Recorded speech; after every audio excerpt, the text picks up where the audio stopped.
Sabe aquele código que a gente escreve e que fica preso num loop perguntando sem parar: e aí, já deu tempo? E agora, já deu? Gastando um tempo precioso do processador?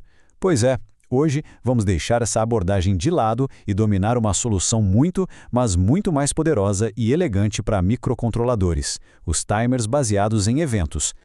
O nosso caminho vai ser bem direto. Primeiro vamos entender qual é o problema com a espera. Depois, a gente mergulha na revolução do callback, vê como as interrupções funcionam por baixo dos panos, aprende as regras de ouro para não quebrar o sistema e, por fim, coloca os timers em ação com código na prática.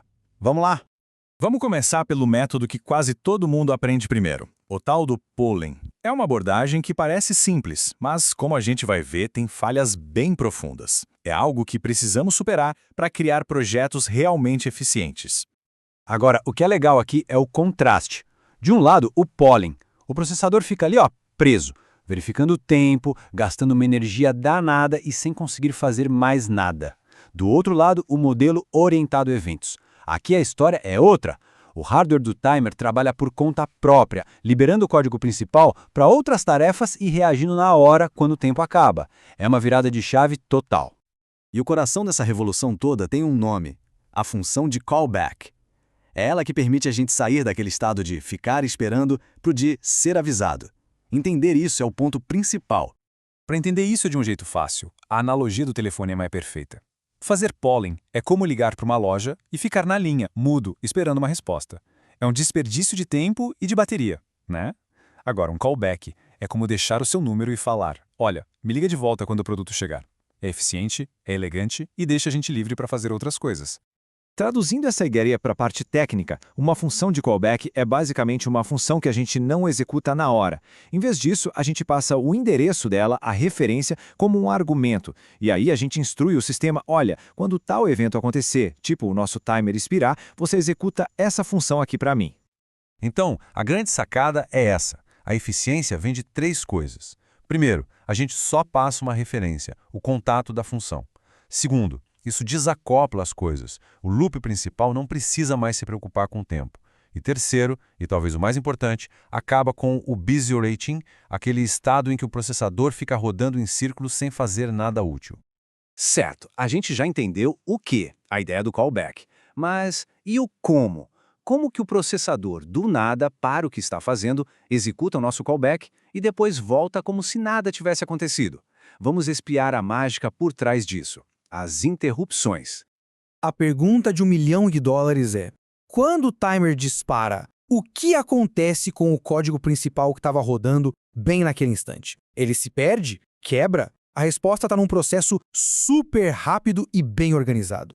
Vamos seguir essa linha do tempo para ver o passo a passo. Primeiro, no passo 1, tudo normal, o código principal está lá rodando. De repente, passo 2, a interrupção. O hardware do timer dá um cutucão na CPU. Imediatamente, no passo 3, a CPU entra em ação. Ela aperta o pause na tarefa principal e salva o estado atual dela, o tal do contexto, na memória.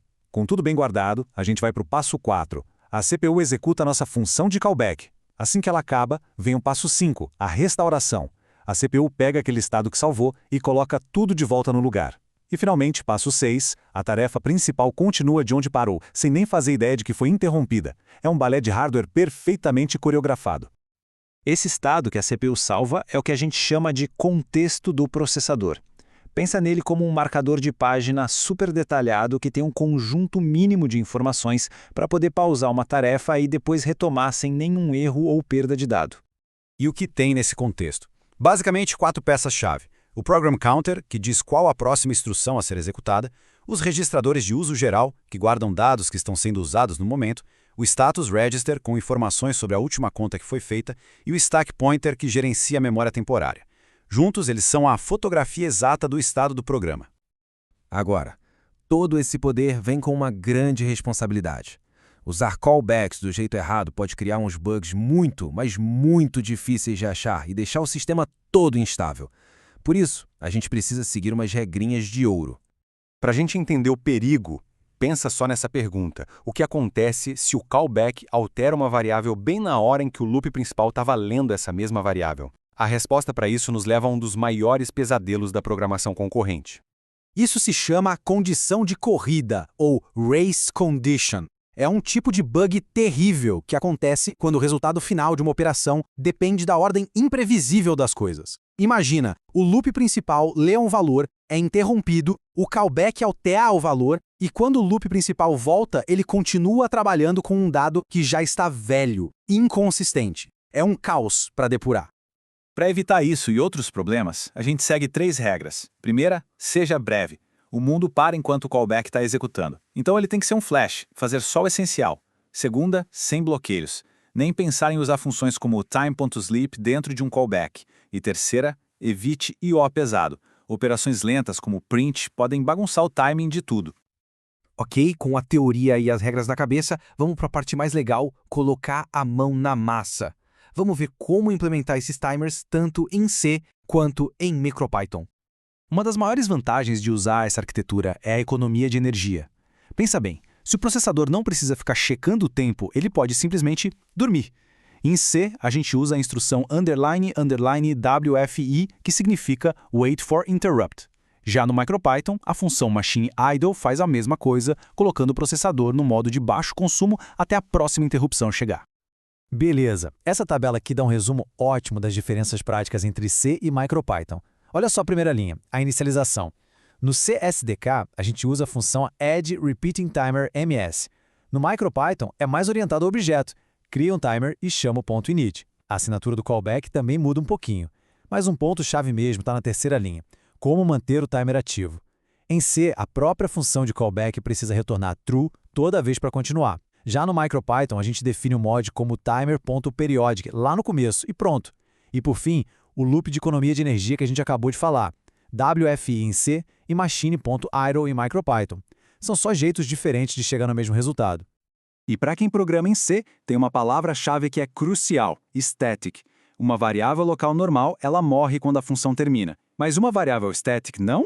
Ela é inicializada uma vez só e guarda o seu valor entre as chamadas. Para um callback que precisa, por exemplo, lembrar se um LED estava aceso ou apagado, isso é fundamental.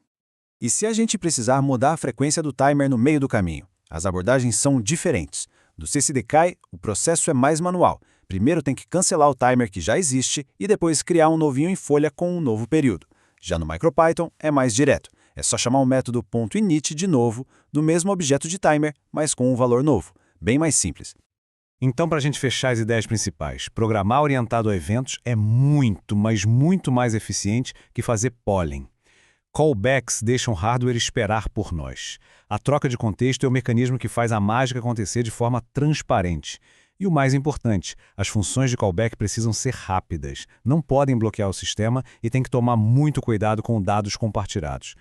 E para encerrar a parte técnica, fica uma citação do professor Edson José Pacheco, autor do material que inspirou essa análise. A engenharia consiste em projetar soluções confiáveis através da aplicação rigorosa da ciência. Isso resume perfeitamente porque a gente sai do polling, que é simples, e vai para os timers, que são robustos e confiáveis. E tudo isso nos deixa com uma pergunta final para pensar. Agora que a CPU pode descansar, economizando bateria e ficando livre para tarefas mais importantes, que novas possibilidades isso abre para os projetos que estão sendo desenvolvidos? Dá para pensar em mais sensores, melhor comunicação, interfaces de usuário, tudo acontecendo ao mesmo tempo. As portas agora estão abertas.